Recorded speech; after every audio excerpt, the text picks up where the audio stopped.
Yes ఇప్పుడు MP elections రాబోతున్నాయి కాబట్టి అన్ని పార్టీస్ కూడా ఎంపీ ఎలక్షన్స్ మీద ఫోకస్ పెట్టాయి. అట్లనే ఆకర్ష్ అంటే పార్టీల ఆకర్ష్ కొనసాగుతోంది అని చెప్పొచ్చు. ఎందుకంటే బీజేపీలో నిన్న సిట్టింగ్ ఎంపీ బీఆర్ఎస్కి సంబంధించిన sitting MP BB Patil join అయినరు.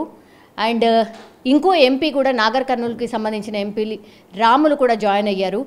So ఏం జరుగుతోంది మరి? బీజేపీ ఇంత యాక్టివ్ ఇప్పుడు ఎలక్షన్ మూమెంట్లో కావడానికి రీజన్ ఏంటి? డైరెక్ట్గా సిట్టింగ్ ఎంపీస్ని ఆకర్షిస్తోంది కాబట్టి ఒక్కసారి మాట్లాడే ప్రయత్నం చేద్దాం. మనతో పాటు ఉన్నారు బీజేపీ ప్రధాన కార్యదర్శి ప్రకాష్ రెడ్డి గారు. సార్ నమస్తే. సార్ నమస్తే సార్. ఏంటి సార్ ఎంపీ ఎలక్షన్స్ రాగానే పార్టీల ఆకర్ష అనేది స్టార్ట్ అయిపోతుందా? అదే జరుగుతోందా ఇప్పుడు బీజేపీలో? ఇప్పుడు మాకేమో ఆకర్షు, వాళ్ళకేమో వికర్షు. న్యాచురల్గా ఓడిపోయిన పార్టీలో గెలవలేమనుకున్నటువంటి పార్టీలో గతంలో 9 మంది ఎంపీలు కలిసారు టీఆర్ఎస్ పార్టీకి. ఇక వాళ్ళు అక్కడ గెలవలేమనుకున్నప్పుడు సహజంగా వాళ్ళు వెతుక్కుంటారు. అట్ ది సేమ్ టైం మా పార్టీ కూడా మేము చాలాసార్ల నుంచి ఇన్వైట్ చేసాం. ఒకటే ఎలక్షన్లో గెలవటానికి పార్టీ కార్యకర్తలు, పార్టీ యొక్క వ్యవస్థ, సిద్ధాంతము, గతంలో మోడీ ప్రభుత్వం చేసినటువంటి ఘన విజయాలు ఇవన్నీ కూడా కలిసి వచ్చిన ఆ గెలుపు కావాల్సినటువంటి 10,000, 20,000, 30,000 ఓట్ల అభ్యర్థి కూడా ఇంపార్టెంట్ అవుతాడు. కాబట్టి సహజంగా మేము బలమైన అభ్యర్థులు కూడా అవసరం. ఎన్నికల్లో బలమైన అభ్యర్థులే గెలుస్తారు కదా, బలమైన అభ్యర్థులు కూడా అవసరం పార్టీ యొక్క మిగతా శక్తితో పాటు. కాబట్టి ఇంకా బెటర్గా మంచి పేరు ఉన్నటువంటి నాయకులు నా పార్టీలో ఉంటే ఏ పార్టీలో ఉన్నా కూడా సహజంగా వస్తారు. కానీ మీ పార్టీలో ఎందుకు తయారు చేసుకోలేకపోతుంది? ఎందుకు అట్లా మిగతా పార్టీలను ఆకర్షిస్తోంది? మా పార్టీ ఎందుకు తయారు చేసుకోవట్లేదు? కిషన్ రెడ్డి ఏ పార్టీలు తయారైండు, బండి సంజయ్ ఏ పార్టీలు తయారైండు? ఇప్పుడు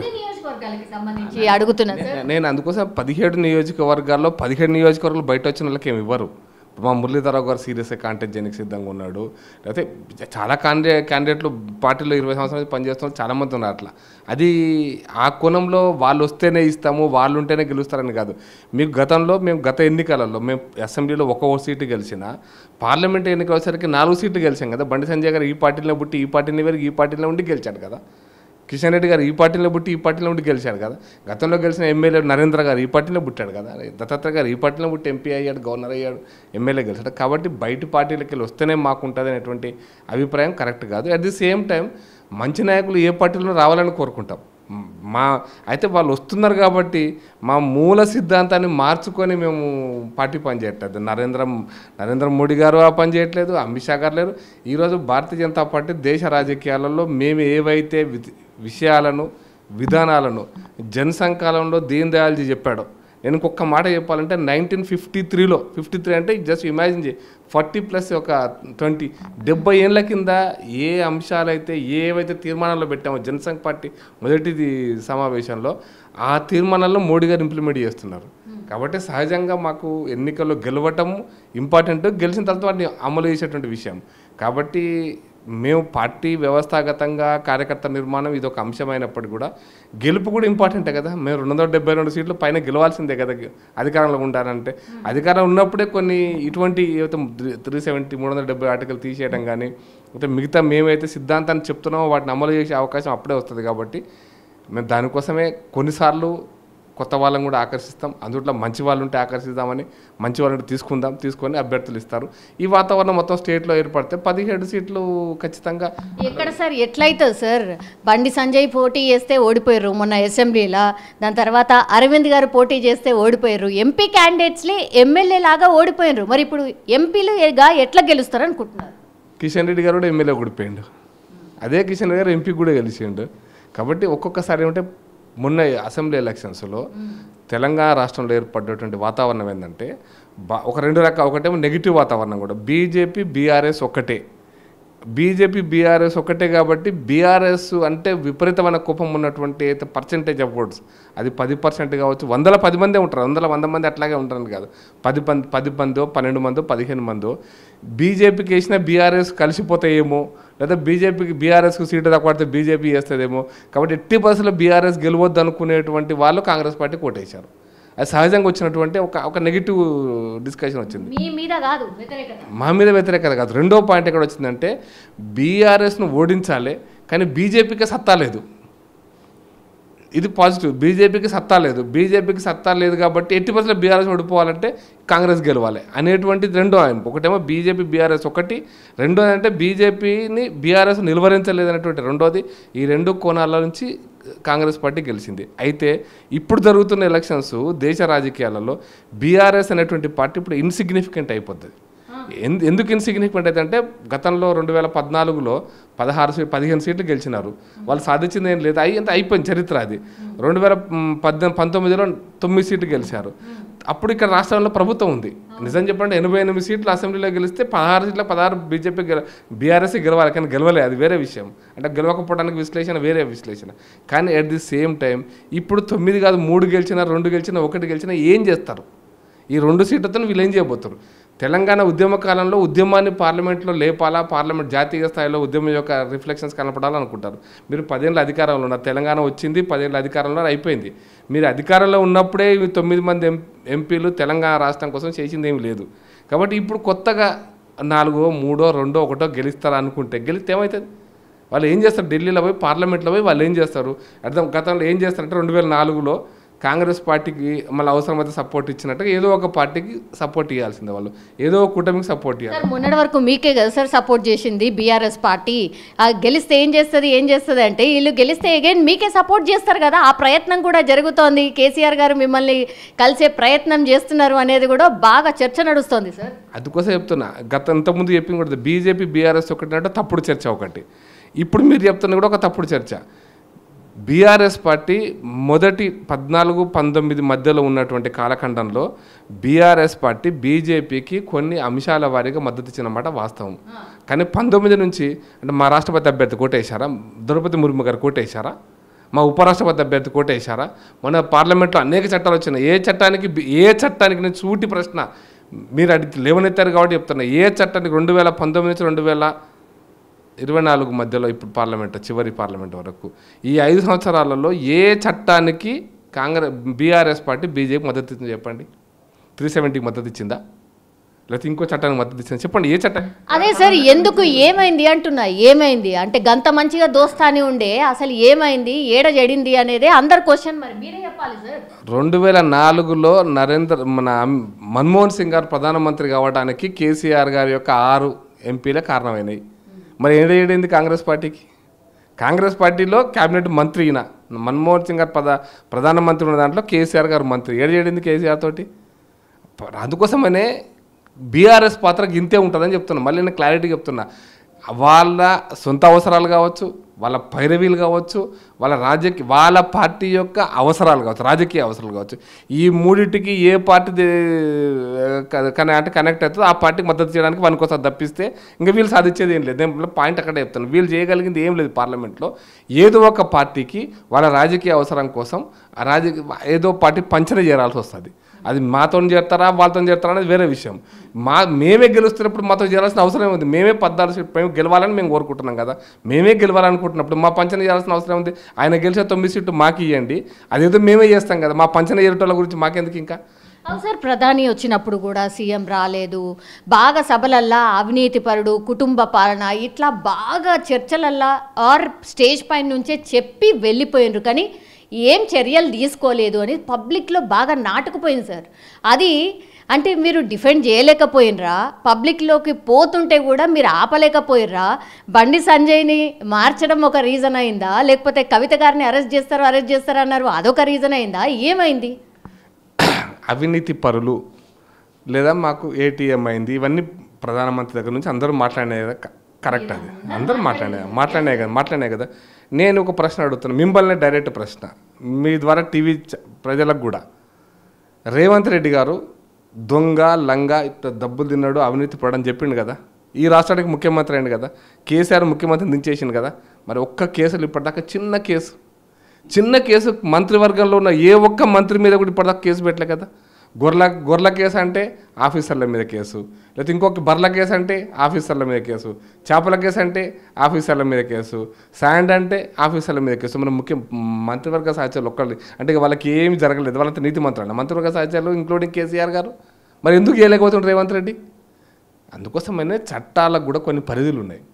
ప్రభుత్వ వ్యవస్థ కొన్ని పరిధులు ఉన్నాయి, కార్యనిర్వాహక వ్యవస్థ వేరు. మేము అందుకోసం మేము చాలాసార్లు టీవీలో చెప్పేవాడిని, అరే ఆఫీసర్స్ మీరు ఫైల్ రాసేటప్పుడు you should be careful while writing the files అని చెప్తే వాళ్ళకి అర్థం కాదు. ప్రభుత్వం చెప్పినట్టు వినాలి, ప్రభుత్వం చెప్పినట్టు మీకు ఇక్కడ ఆదిలాబాద్ ట్రాన్స్ఫర్ చేస్తారో అడవులో పడేస్తారంటే భయంతో ఉంటారు. ట్రాన్స్ఫర్ చేసేయగలిగే దమ్ము మాత్రమే అంటే ఆ పరిధి మాత్రం ప్రభుత్వానికి ఉంది. కానీ చట్టంలో ఒక ఐఏఎస్ ఆఫీసర్, ఒక సెక్రటరీ ఈ తప్పు అని రాస్తే దాన్ని మంత్రి కూడా ఏం చేయాలనో కొన్నిసార్లు వెనక ముందు ఆలోచించాల్సింది. కాబట్టి ప్రభుత్వం ఏ ప్రభుత్వాలైనా వాళ్ళ గులాంగిరి చేసే పని ఆఫీసర్ చేయడం మూలంగా ప్రభుత్వాలలో ఉండేటువంటి మంత్రులు కూడా అవినీతికి పాల్పడే అవకాశం ఉంది. ఇప్పుడు మేడిగడ్డ ప్రాజెక్టే ఉంది, కేసీఆర్ అద్భుతమైన ప్రాజెక్టు, 1 కోటి ఎకరాల మాగాని నా కాన్సెప్ట్, కళల కాన్సెప్ట్, అది పెద్ద టూరిజము, ప్రపంచ ప్రఖ్యాతిగాంచింది, ప్రపంచంలో ఇటువంటి గట్టినే కట్టలేదు. ఏమైంది కదా మరి? దానికి బాధ్యులు ఎవరు? అక్కడున్న ఇంజనీర్ల కట్టిపించిన ముఖ్యమంత్రి గారా? ఎవరు బాధ్యులు అంటే ఇప్పుడు రేవంత్ రెడ్డి ఎంత కొట్టుకున్నా ఇంజనీర్లే దొరుకుతారు. వాడికి రేవంత్ రెడ్డి గారికి దొరికేది ఇంజనీర్లు తప్పిస్తాడా? ముఖ్యమంత్రి దొరకడుగా. అందుకోసమనే బీజేపీ కూడా జాతీయ స్థాయిలో ఇక్కడ సిబిఐకి డైరెక్ట్గా అలో లేదు, లేదు సిబిఐకి అలో లేదు ఎక్కడ కూడా. మీకు డైరెక్ట్ సిబిఐ అందుకోసం ప్రజలకు ఉండేటువంటి తప్పుడు కాన్సెప్ట్ ఏంటంటే సిబిఐ 3 సందర్భాలలోనే సిబిఐ వస్తుంది. 1 కోర్టు చెప్తే వస్తుంది, 2 రాష్ట్రపతి చెప్తే రాష్ట్ర ప్రభుత్వం కోరితే వస్తుంది, 3 ఏదైనా ఒక స్కామ్, ఏదైనా ఒక క్రిమినల్ ఇన్సిడెంట్గా అది మోర్ దాన్ 1 స్టేట్ అంటే మల్టీ స్టేట్ అయితేనే వస్తుంది. అది 2 రాష్ట్రాలు 3 రాష్ట్రాలకు సంబంధించిన అంశం అయితేనే వస్తుంది. డైరెక్ట్గా ఒక రాష్ట్రంలోని ఒక ప్రభుత్వం ఇది చేస్తుంది దానికి మీరు కేసు పెట్టాలంటే కుదరదు. ఇప్పుడు మేము ఇంత ఘోరమైనటువంటి దాడులు జరుగుతున్నాయి కదా బెంగాల్లో, మేమైనా చేయగలుగుతున్నామా? Unless it is a multi state project. మీకు అక్కడ ఒక చిట్ ఫండ్ కేసు వచ్చింది, it is a multi state issue కాబట్టి వచ్చింది సిబిఐ. అన్లెస్ ఒక స్టేట్కి అయితే మమతా బెనర్జీ గారు అడిగేదాకా మనం పోవడానికి లేదు, లేదా కోర్టు డైరెక్షన్ ఇవ్వాలి, హైకోర్టు డైరెక్షన్ ఇవ్వాలి. మీరు సిబిఐకి ఎంక్వైరీ కోసం సిబిఐకి డైరెక్షన్ ఇవ్వాలి, లైక్ జగన్ కేసు. అంతే తప్పిస్తే ఇప్పుడు ఈ ప్రభుత్వం కోరితే మీరు సిబిఐకి సంబంధించిన కేసు టేకప్ చేయడానికి ఎట్లాంటి అభ్యంతరం ఏం లేదా సార్? ఈ రాష్ట్ర ప్రభుత్వం కోరితే 100% మాకు ఎటువంటి అభ్యంతరం లేదు, ఏ కేసులైనా సరే. ఇది ఆర్ వెరీ క్లియర్. ఇప్పుడు జగన్ గారు వాళ్ళ బంధువులకి వివేకానంద రెడ్డికి సిబిఐకి ఇచ్చాడు కదా. ఎందుకు ఇచ్చారు? జగన్ కోరితేనే సిబిఐకి వచ్చింది, లేకపోతే జగన్ కోరకపోతే సిబిఐ రాదు, స్టేట్ పోలీస్ ఉంటుంది. ఇప్పుడు ఏమంటే దెర్ ఆర్ 2 సెగ్రిగేట్ చేయాలి. నేను కాంగ్రెస్ పార్టీ నాయకులను మీ ద్వారా ప్రజలు కూడా చెప్పదలుచుకున్నా. కాళేశ్వరం ప్రాజెక్టు ఏటీఎం అయిందన్నా మేము, లేకపోతే అవినీతి జరుగుతుందన్నాము, కాళేశ్వరం ప్రాజెక్టులో ఘోరంగా తప్పులు జరుగుతున్నాయి, మేము అప్పుడు చెప్పిన మాట వాస్తవం. పార్లమెంట్లో ఇప్పుడు ఉత్తమ్ కుమార్ రెడ్డి గారు మంత్రి, జలవనరుల శాఖ మంత్రి, ఆయన కూడా ఆయన అప్పుడు పార్లమెంట్ సభ్యుడు, ఒక ప్రశ్న అడిగిండు పార్లమెంట్లో, ఏటీఎం మన కాళేశ్వరం ప్రాజెక్టులో అవినీతి జరిగిన విషయం మీ దృష్టికి వచ్చిందా, వస్తే ఏ రకమైన అవినీతి ఉంది, దాని మీద ప్రభుత్వం తీసుకున్న చర్యలు ఏమిటి అని ప్రశ్న అడిగాడు. ఇంగ్లీష్లో అంటే do have received any complaint allegations అంది, కరప్షన్ అలిగేషన్ అంది కాళేశ్వరం వాట్ దట్ ఈస్ అడిగాడు. సమాధానం ఏం తెలుసా?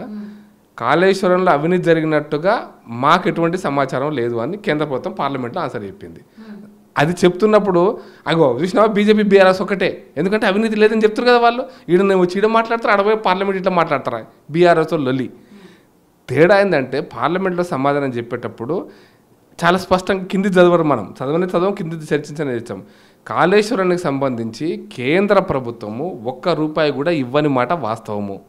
కాబట్టి కేంద్ర నిధులతో జరగనప్పుడు కేంద్ర ప్రభుత్వం నేరుగా జోక్యం చేసుకోవడానికి అవకాశం లేదు.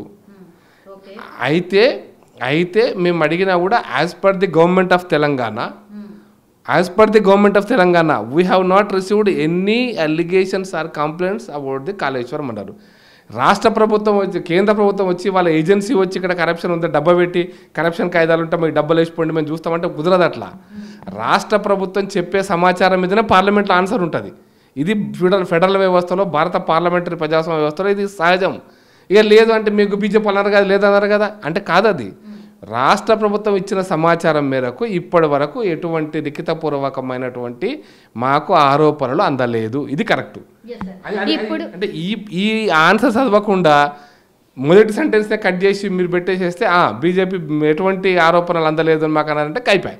అందుకోసమనే మొత్తం ప్రశ్న అది 2 పేజీల సమాధానం ఉత్తమ్ కుమార్ రెడ్డికి ఇచ్చారు కదా. మరి ఉత్తమ్ కుమార్ రెడ్డి తెలియదు ఆయన మాట్లాడుతున్నప్పుడు ప్రభుత్వ వ్యవస్థ ఎట్లా నడుస్తుంది, పార్లమెంటరీ ప్రజాస్వామ్యంలో వాళ్ళు కూడా ఉన్నారు కదా, ఎంపీలు ఉన్నారు, మంత్రులు ఉన్నారు, రాష్ట్ర మంత్రులు ఉన్నారు. కాబట్టి వాళ్ళు ప్రొసీజర్స్ తెలియక మాట్లాడుతున్నారు అనుకుంటా కాదు. పొలిటికల్ ఆరోపణలు చేయడానికి చాలా సింపుల్గా చేస్తాం కానీ ప్రొసీజర్స్ వాళ్ళకు తెలుసు, మీకు తెలుసు, నాకు తెలుసు. బట్ అన్ఫార్చునేట్లీ ఆ పొలిటికల్ సిస్టంలో ఇటువంటి ఆరోపణలు బట్టగాల్చి మీద చేసే ఆరోపణలు. కానీ ఇప్పుడున్న పొలిటికల్ సినారియో మొత్తం మేడిగడ్డ సుట్టే తిరుగుతుంది సార్. రాజకీయం మొత్తం మేడిగడ్డ సుట్టే తిరుగుతుంది.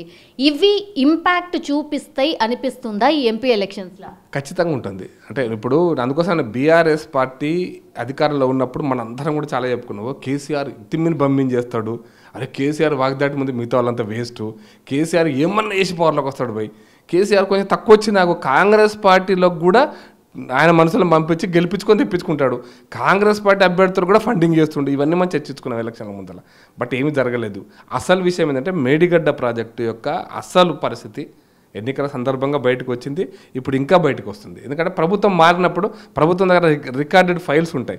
ఆ ఫైల్స్లో సెక్రటరీ ఏం రాశాడు, ఇంజనీర్స్ ఏం రాశారు, ఫైనాన్స్ మినిస్ట్రీ ఏం రాసింది, ఫైనాన్స్ క్లియరెన్స్ ఏమున్నాయి, గవర్నమెంట్ ఆఫ్ ఇండియా నుంచి ఏమేమి క్లియరెన్స్ రావాలి, ఏం వచ్చినాయి, ఏం రాలేదు, ఇంటర్నెట్ ఇన్ డీటెయిల్డ్ రిపోర్ట్స్ అంతా వాళ్ళ దగ్గర ఉంటాయి ప్రభుత్వం. అంటే బయట పెట్టాలని మేము కోరుకుంటున్నాం.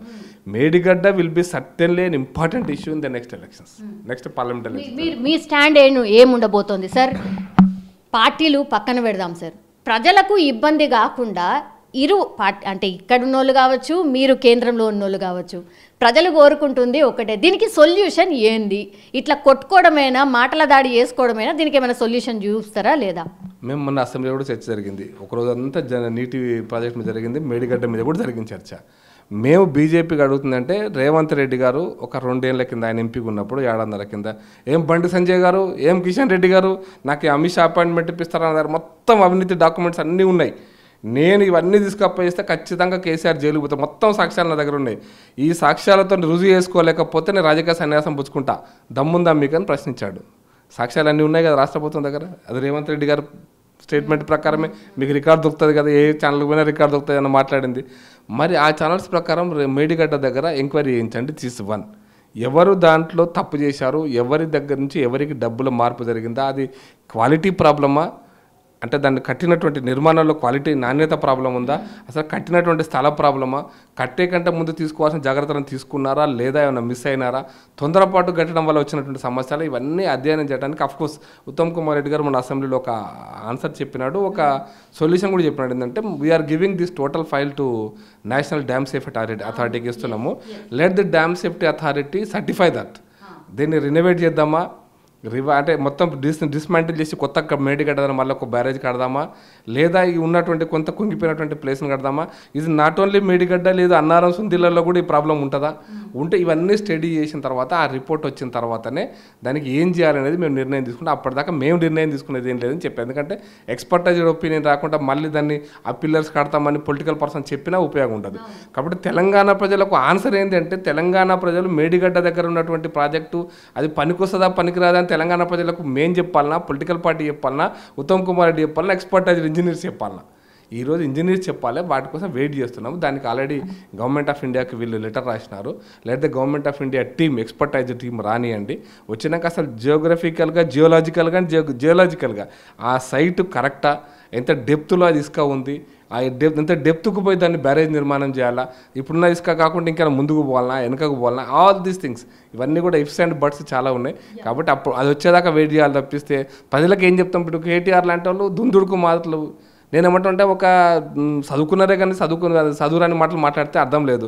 రైతుల కోసం నీళ్ళు ఏంటి, ఏడాపమంటావు నీళ్ళను? ఇప్పుడు Medigadda is the primary nucleus of the project. అక్కడే స్టాప్ చేస్తే అక్కడ నుంచి లిఫ్ట్ చేస్తుంది, ఇలా అన్నారంలో పోసి అక్కడ నుంచి మిగతా 15 ప్రాజెక్టులు అయితే మీది అంటున్న కాళేశ్వరం ప్రాజెక్టులకు కాలువల ద్వారా నీళ్ళు ఇవ్వాలి. అది శ్రీరామ్ సాగర్కి ఇచ్చినా, ఎస్ఆర్ఎస్పీకి ఇచ్చినా, ఎక్కడ నుంచి ఇచ్చినా అదే ప్రాజెక్ట్, ఎల్ఎండికి ఇచ్చినా అక్కడ నుంచి ఇవ్వాలా. ఇప్పుడు మేడిగడ్డ దగ్గర లిఫ్ట్ చేయాలి, మేడిగడ్డ దగ్గర నీళ్ళని ఆపాలనా వద్దా అనేటువంటిది ప్రధాన సమస్య కదా. అది ఎవరు సర్టిఫై చేయాలా? నువ్వు నేను అంటున్నా కేటీఆర్ అనేటువంటి మూర్ఖుడు అనే పదవి ఉపయోగిస్తున్నా. ఎందుకంటే చదువుకున్న మూర్ఖుడు అంటున్నా. ఈ భాష మాట్లాడి పొలిటికల్గా రెచ్చగొట్టి, నిన్నేదో యాత్ర తీసుకపోయినా వాడు పొలిటికల్ రెచ్చగొట్టి ప్రజలకు నీళ్ళు ఇస్తావా ఇయ్యవా, కరువు వస్తుంది కదా అంటే కరువు వస్తే నీళ్ళు తీసుకొచ్చి ఇవ్వడమేనా, నీళ్ళు చంపడమేనా? ఇంకా అందుకోసం అనే దుందుడుకు మాటలు రాజకీయమే కోణంగా పాలిటిక్స్ ఇటువంటి పనులు చేయకండి కేటీఆర్ గారు. మీరు చదువుకున్న వాళ్ళైతే let the dam safety authority or let the expertised engineers committee certify అది ఎక్కడ అది ఉంచాలన్నా, డిస్మాంటిల్ చేసి కొత్త బ్యారేజ్ కట్టాలన్నా, బ్యారేజ్ కడితే దీన్ని ఉన్నదాన్ని స్ట్రెంథెన్ చేయాలన్నా, ఒకవేళ నీళ్ళు ఆపితే ఎంతవరకు ఆపి మనం లిఫ్ట్ ఇవ్వచ్చు, లేదా నదిలో ప్రవహిస్తున్నప్పుడే లిఫ్ట్ ఇవ్వచ్చా, అది ఎంత అవకాశం ఉంది, ఇవన్నీ కూడా వీ హ్యావ్ టు వెయిట్. దానికి రిపోర్ట్ వచ్చేదాకా వెయిట్ చేయాలి. ఆ రిపోర్ట్ కూడా తెప్పించుకోవాలి ప్రభుత్వం. ఒకవేళ కేంద్ర ప్రభుత్వం మీద ఇంట్రెస్ట్ లేకపోతే ఈ రాష్ట్ర ప్రభుత్వమైన ఎక్స్పర్టైజ్ కమిటీ ఇవ్వాలి ఇంజనీర్లది.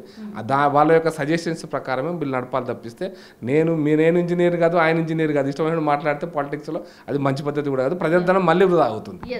సార్ ఇప్పుడు ఎంపీ ఎలక్షన్స్లో 1, 2, 3 ఏముంటాయి అంటే ఏం ఇష్యూస్ ఉంటాయి? ఎంపీ సీట్లు కొట్టాలంటే మీ పార్టీ ఏ దిశగా ఆలోచిస్తుంది, ఏం టేకప్ చేయబోతోంది, ప్రజలకు ఏం చెప్పబోతోంది? నేను చాలా స్పష్టంగా చెప్తున్నాను. మాకు ఎందుకు కొట్టాలనేది నెంబర్ వన్ దేశ రాజకీయాలలో ఇప్పుడు 2 కూటమిలు ఉన్నాయి. ఎన్డీఏ కూటమి, యూపీఏ కూటమి ఉంది. ఈ రాష్ట్రంలో ఎన్డీఏ కూటమి మేముగా బీజేపీగా పోటీ చేస్తున్నాం, మాకు ఇక్కడ అలయన్స్ లేదు. యూపీఏ కూటమిగా కాంగ్రెస్ పోటీ చేస్తుంది, వాళ్ళకు కూడా సిపిఐ అలయన్స్ ఉంటుందో ఉండదో తెలియదు. కాబట్టి దేశంలో రాబోయేటువంటి ప్రభుత్వం జాతీయ స్థాయిలో ఏ ప్రభుత్వం ఉండాలి, ఈ దేశాన్ని నెక్స్ట్ 5 సంవత్సరాల పాటు ఎవరు నడపాలనే దాని మీద ఎన్నికలు జరుగుతాయి కూడా, జరగాల్సింది కూడా అదే బేసిస్ మీద. కాబట్టి బీఆర్ఎస్ ఇన్సిగ్నిఫికెంట్ అన్న. The role of BRS in the next parliament elections are insignificant. వాళ్ళకేం వాళ్ళ పాత్ర లేదు, వాళ్ళది ఏం లేదు, వాళ్ళకి ఉండాల్సిన. So you decided that BRS ఇక సంపేయాలి అని ఫిక్స్ అయినట్టు. మేము సంపాలని కాదు, వాళ్ళ బాధ్యత వాళ్ళ లేదు. ఇప్పుడు నేను ఒక పాయింట్ చెప్తా. టీఆర్ఎస్ పార్టీని బీఆర్ఎస్ కన్వర్ట్ చేసినప్పుడు, బీఆర్ఎస్ అనే పార్టీ పెట్టి తెలంగాణ కోసమే పుట్టిన పార్టీ, తెలంగాణ వాదాన్ని పక్కన పెట్టి నేను చేసేసుకుని నేను గ్యారంటీలేను. తెలంగాణ వాదాన్ని పక్కన పెట్టి కేసీఆర్ గారు అదే సందర్భంలో జాతీయ రాజకీయాలను ప్రభావితం చేయడం కోసం నేను బయలుదేరుతున్నా అని చెప్పినాడు. ఆయన బయలుదేరలే. దేశంలో ఎన్ని ప్రాజెక్టులు కట్టాలి, ఎన్ని టీఎంసీలు నీళ్ళు ఉన్నాయి, ఇంత పవరు, ఇంత ఇన్ఫ్రాస్ట్రక్చరు, ఇంత వ్యవసాయం, ఇంత కథ ఏవో చెప్పినాడు. ప్రజలు నమ్మలే. అక్కడ సంగతి దేవుడికి ఇక్కడనే నమ్మలే. మహారాష్ట్ర, కర్ణాటక లాంటి సీట్లలో కాంటెస్ట్ చేయడానికి అలా దమ్ము కూడా లేదు, కెపాసిటీ కూడా లేదు. ఒక ప్రాంతీయ పార్టీ బీఆర్ఎస్ మార్చుకున్నది ప్రాంతీయ పార్టీ. తెలంగాణ రాష్ట్రంలో ఓడిపోయిన పార్టీ 4 సీట్లు, 5 సీట్లు, 3 సీట్లు గెలిచినా కూడా 8 సీట్లు గెలిచినా అనుకుందాం. వస్తే అప్పుడు గెలిచే అవకాశమే లేదు, కానీ వాళ్ళు గెలిచే 0నే, కానీ గెలిచినా చేయగలిగింది ఏం లేదు. కాబట్టి తెలంగాణ రాజకీయాలకు కరెక్ట్గా సూటిగా ప్రశ్నిస్తే దేశంలో నరేంద్ర మోడీ ప్రభుత్వం ఉండాలన్నా, నరేంద్ర మోడీ బీజేపీ నాయకత్వంలో బీజేపీ ప్రభుత్వం ఉండాలన్నా, బీజేపీ ఏతర ప్రభుత్వం ఉండాలన్నా, ఇది తెలంగాణ ప్రజల ముందు ఉన్నటువంటి సవాల్ అంతే. ఇంకా వేరే చర్చ లేదు ఇక్కడ. ఎందుకంటే జరుగుతున్నాయి పార్లమెంట్ ఎన్నికలు, ఎంపీలు గెలిచినా ఈ రాష్ట్ర ప్రభుత్వం మారేదేం లేదు. 17 ఎవరు గెలిచినా, బీఆర్ఎస్ గెలిచినా ఈ రాష్ట్ర ప్రభుత్వం మారేది లేదు. బెస్ట్ ఎగ్జాంపుల్ రాజస్థాన్లో అసెంబ్లీలో బీజేపీ ఓడిపోయింది పోయినసారి, 25కి 25 బీజేపీ గెలిచింది. కానీ అశోక్ గెహ్లాట్ 5 సంవత్సరాలు ముఖ్యమంత్రిగా ఉన్నాడు. కూల్చే ప్రయత్నాలు అయితే జరుగుతూనే ఉన్నాయి కదా. ఈడ కూడా బెదిరిస్తున్నట్టున్నారు కదా సార్. లక్ష్మణ్ గారు మొన్న మాట్లాడుతూ కూడా ఇంకా 2-3 నెలల తర్వాత ఈడ కూడా ఉండదు అని. సార్ కూల్చే కుట్ర ఏంది సార్? అట్లా ప్రభుత్వం సుస్థిర ప్రభుత్వం ఉంది, ఎందుకు ఇట్లా ప్రయత్నాలు జరుగుతున్నాయి అనేది ఒక చర్చ ఉంది సార్ మీ మీద. అసలు ఇంట్రెస్టింగ్ ఏంటంటే ఈ ప్రయత్నం అనేది ఎవరు చేస్తారు? నేను ప్రకాష్ రెడ్డిని, నేను కిషన్ రెడ్డి గారు, లేకపోతే ఇంక లక్ష్మణ్ గారు, ఇంకెవరన్నా కాంగ్రెస్ ఎమ్మెల్యేలో, కాంగ్రెస్ ఎంపీలో, కాంగ్రెస్ నాయకులతో మాట్లాడకుండా మేమే మాట్లాడతామా? మీరు లాజికల్గా చెప్పండి. కాంగ్రెస్ నాయకులు అంటే వన్ సైడ్ ఉంటుందా? లవ్ ఏమని ఎప్పుడన్నా అంటే కాంగ్రెస్ పార్టీలోంచి ఉన్న అసమ్మతి, అంటే కాంగ్రెస్ పార్టీ అసమ్మతిని మీరు రాజేసుకుంటారు కదా, మేము కాదుగా రాజేసేది. కాంగ్రెస్ పార్టీలో ముఖ్యమంత్రిని గౌరవించరు, ముఖ్యమంత్రిని ఇంకొక ఉప ముఖ్యమంత్రిని పెడతారు, మంత్రులందరూ కూడా ఎవరికి వాళ్ళు ఇండిపెండెంట్గా యాక్ట్ చేస్తారు. ఒక ఆయన ఎమ్మెల్యే ఒక పార్టీ నాయకుని జాయిన్ చేసుకుంటే అటెండ్ చేయించుకుంటారు, ఇంకో ఎమ్మెల్యేలు పెడతాడు. ఆయన రేవంత్ రెడ్డి వర్గం. కాంగ్రెస్ పార్టీలోనే వర్గాలు ఉంటాయి. కాంగ్రెస్ పార్టీ అదొక రాజకీయ సిద్ధాంతం ఉన్న పార్టీ కాదు, రాజకీయ కోణం ఉన్న ఒక ఆలోచన ఉన్న పార్టీ కాదు. లూప్ హోల్స్ పట్టుకొని మీరు మెల్లగా స్టార్ట్ చేస్తారు. మేము స్టార్ట్ చేయడం కాదు. నేను నిన్న హిమాచల్ ప్రదేశ్లో జరిగినటువంటి సంఘటనలో వీరభద్ర సింగ్ అని మా తప్పు పక్కన పెడదాం, మాది ఏందనేది పక్కన పెడదాం. వీరభద్ర సింగ్ గతంలో ముఖ్యమంత్రి హిమాచల్ ప్రదేశ్, ఆయన కొడుకే చెప్తున్నాడు నాకు గౌరవం లేదు, నేను ఇంత పెద్ద సీనియర్ లీడర్ను, నాకు ఆ ముఖ్యమంత్రి కనీసం అపాయింట్మెంట్ ఇస్తలేడు, అందుకోసమే నేను నిరసన చెప్పిన. అంటే ఏదో వాళ్ళు డ్యామేజ్ కంట్రోల్ కింద వాళ్ళు చేసుకుంటున్నారు. అంటే కాంగ్రెస్ పార్టీని ఎవ్వరు పడగొట్టరు మేడం. నేను చాలా క్లారిటీగా చెప్తాను. కాంగ్రెస్ పార్టీని ఎవరు మేమేదో కుట్ర చేస్తాం, ఎవ్వరు కుట్ర చేయరు. కాంగ్రెస్ పార్టీకి వాళ్ళే కుట్రలు చేసుకుంటారు. అది సహజమైనటువంటి లక్షణం. దాని గురించి కాంగ్రెస్ పార్టీ అట్లా లేకపోతే అసహజం. అట్లా లేకపోతే అసహజం, ఉంటే సహజం అది. కాబట్టి కాంగ్రెస్ పార్టీలో మన వీళ్ళు ఉంటారు, అశోక్ చవాన్ ఉంటాడా, మన ఈయన ఉంటాడా, ఆయన ఉంటాడా, లేకపోతే జ్యోతిరాజ్ సింధియా ఏం చేస్తాడు, ఇవన్నీ కాంగ్రెస్ పార్టీ వాళ్ళకి వాళ్ళు. ఇప్పుడు దిగ్విజయ్ సింగ్ ఒక రాజకీయం, అశోక్ గెహ్లాట్ ఒక రాజకీయం, లేకపోతే కమల్నాథ్ ఇంకో రాజకీయం. సార్ అన్ని పార్టీస్లో గ్రూప్స్ ఉన్నాయి సార్, మీరు అట్లా అనడానికి లేదు. మీ దాంట్లో లేవా సార్? ఉన్నాయి కదా మీ దాంట్లో కూడా గ్రూప్స్. నేను మా దాంట్లో గ్రూప్స్ అంటే మేము ఇంటర్నల్గా కొంతమంది ఫ్రెండ్స్, బట్ అల్టిమేట్గా వీ హ్యావ్ అన్ ఐడియాలజీ. నాకు ఈ ఒక సంఘటన ఇష్టం లేకపోయినా నేను అంటే బ్రాడర్ విజువల్స్ అంటే ఒక కోణం ఉంటుంది కదా, అంటే ఆ లక్ష్యం కోసం పనిచేస్తున్నప్పుడు ఈ పదవులు, ఈ అధికారం, ఈ యాక్టివిటీ నన్ను గౌరవించారా, కుర్చీ ఇచ్చారా, కుర్చీ లేదా, చాలా చిన్న విషయాలు, వాటి గురించి ఆలోచించాం. అందుకోసం లక్ష్యం లేనటువంటి పార్టీ కాంగ్రెస్ పార్టీ. నీ లక్ష్యం ఏందో తెలియదు. ఇప్పుడు మేము చాలా స్పష్టంగా జాతీయవాదము, ఈ దేశాన్ని మహోన్నతమైన దేశంగా నిర్మాణం చేయటం, పరంవాయి బస్తీ తీసుకుపోవడం మీ దేశాన్ని అనుకున్నప్పుడు, ఇంకా మాకు అది లక్ష్యం ఫిక్స్ అయినప్పుడు ఇవన్నీ చిన్నవి కదా. ఏక జన్మకి బారు బారు హో ఇసి హేతు జీవనధారాన్ని మేము కోరుకుంటున్నప్పుడు, ఈ జీవితమే చిన్నదైనప్పుడు ఈ పార్టీ ఇంకా చిన్నది కదా. అందుకోసం పార్టీలో అంతర్గతంగా వ్యక్తులు వస్తుంటారు, పోతుంటారు. ఎంతమంది చూడలేదు, నేను చాలామంది చూసిన కొట్లాడుకున్న వాళ్ళు, మీటింగ్లో తిట్టుకున్న వాళ్ళ సంఘటనలు కూడా చూసినాను నా సుదీర్ఘమైనటువంటి రాజకీయ జీవితంలో. కాబట్టి అవన్నీ కూడా మాకు చాలా చిన్నవి ఇంటర్నల్ విషయాలు. బట్ ఓవరాల్గా ఐడియాలజికల్ లైన్ లేనటువంటి పార్టీ కాంగ్రెస్ పార్టీ. అక్కడ గ్రూపులే ఉంటాయి, ఐడియాలజీ లేదు, పాడు లేదు, ఇంకేమీ లేవు. అధికారము, గ్రూపులు, పవరు ఈ సెక్టార్లో పనిచేస్తుంది. దానికి ఒక సిద్ధాంతం లేని పార్టీ కాబట్టి లక్ష్యం అనేటువంటిది నిర్ణయించబడలే కాంగ్రెస్ పార్టీ. కాబట్టి లక్ష్య సాధన అనేటువంటిది వాళ్ళకు కోణమే లేదు. కాబట్టి వాళ్ళ దాంట్లో 196 గ్రూపులు ఉంటాయి, ఆ గ్రూపులలో ఇది ఒక భాగం. కాబట్టి వాళ్ళే పడగొట్టుకుంటారు. రేవంత్ రెడ్డి గారికి నేను అప్పుడప్పుడు జోక్ వేస్తుంటా, నెక్స్ట్ ఎలక్షన్స్ అయితే ఏముంటుందంటే అది రేవంత్ రెడ్డి కాంగ్రెస్ ఉంటుంది, రేవంత్ రెడ్డి కాంగ్రెస్ పార్టీ ప్రభుత్వం ఉంటుందా, లేకపోతే ఇంకోరు ప్రభుత్వం ఉంటుందా తెలియదు. కాంగ్రెస్ ప్రభుత్వం ఉంటుందా అంటే రేవంత్ రెడ్డి అయితే ముఖ్యమంత్రి ఉంటుండొచ్చు, కాంగ్రెస్ ప్రభుత్వం ఉంటుందా లేదా తెలియదు, మరి తెలియదు. అందుకోసం ఇట్లా ఎన్నో చర్చలు జరుగుతుంటాయి. కాబట్టి కాంగ్రెస్ పార్టీని ఎవ్వరు పడగొట్టారు, కాంగ్రెస్ పార్టీకి ఎవ్వరు కుట్రయ్యారు, వాళ్ళే కుట్రలు చేసుకుంటారు, వాళ్ళే పీక్కుంటుంటారు, ఒకటి కాలు పైకి తోడు కాలు గుంజుకుంటుంటారు. కాబట్టి కాంగ్రెస్ పార్టీ గురించి నిశ్చింతగా ఉంటాం మేము. ఆ పార్టీ అధికారంలోకి వస్తే ఎవరికి ఏం ప్రాబ్లం ఉండదు, అన్ని గుంజుకుంటూనే ఉంటాం అనుకుంటాం మేము. ఎన్ని సీట్స్ వస్తాయి సార్? మేము లక్ష్యం 17. మళ్ళీ క్లారిటీగా ఇప్పుడు మీకు 4 సీట్లు తగ్గించాం అనుకోండి, 4 సీట్లు ఏ సీటు తగ్గినా అంటారు, మాకు అది ఉండనే ఉండదు. రెండో పాయింట్ చెప్తా, చాలా క్లారిటీగా ఉన్నది ఏంటంటే, నిజంగా జాతీయ రాజకీయాల మీద ప్రజలకు అవగాహన వచ్చి జాతీయ రాజకీయాలు వాళ్ళని ప్రభావితం చేస్తే పక్కా 10 గంటలు గెలిచే అవకాశం ఉంటుంది. అవి లేదనుకోండి, అట్లా లేదు మాకు మరీ బాగా మోడీ ప్రభుత్వం వ్యతిరేకం ఉందనుకోండి, 2 సీట్లు కూడా గెలిచే అవకాశం ఉంటుంది. అంటే నేను ఎగ్జాంపుల్ చెప్తున్నా. కాబట్టి మేము విశ్వాసం ఉన్న ఈరోజు దేశ రాజకీయాల పరిస్థితులను మీరు ఆ ముఖ చిత్రాన్ని ముందర పెట్టుకుంటే మోడీని లేదా బీజేపీ ప్రభుత్వాన్ని నిలువరించగలిగేటువంటి శక్తి గతంలో అసెంబ్లీ ఎన్నికలలో మా పట్ల ప్రజలకు ఎటువంటి అభిప్రాయం ఉందో ఈరోజు దేశ ప్రజలందరికీ కూడా కాంగ్రెస్ పట్ల అటువంటి అభిప్రాయం ఉంది. అంటే కాంగ్రెస్ పార్టీ బీజేపీ నిలువరించలేదు, కాంగ్రెస్ పార్టీకి ఆ శక్తి లేదు, కాంగ్రెస్ పార్టీ అంత దమ్మున్న నాయకత్వం కూడా అంత లేదు. కాబట్టి ఇక మోడీ తప్ప మనకు ఎవరు లేరనేటువంటి ప్రజల భావన ఉంది. కాబట్టి ఖచ్చితంగా 15-16 గెలిచిన ఆశ్చర్యపోవాల్సిన అవసరం లేదు. కాబట్టి ఆ వాతావరణం వచ్చిందనుకోండి, ఎవరు ఆపలేరు. ఇప్పుడు మీకు రాజస్థాన్లో కూడా 25కి 25 గెలిచిన ముఖ్యమంత్రి ఆడ బీజేపీ కాదు, కాంగ్రెస్. ఘోరంగా ఓడిపోయినాం. ఛత్తీస్గఢ్, మధ్యప్రదేశ్లో కూడా లాస్ట్ టైం, కర్ణాటకలో కూడా లాస్ట్ టైం మా ప్రభుత్వం లేదు, అయినా 25 సీట్లు మేము గెలిచినాం.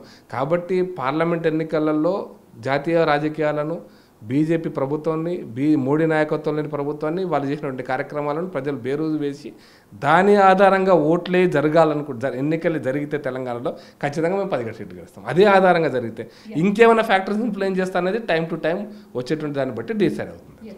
Thank you sir, thank you so much.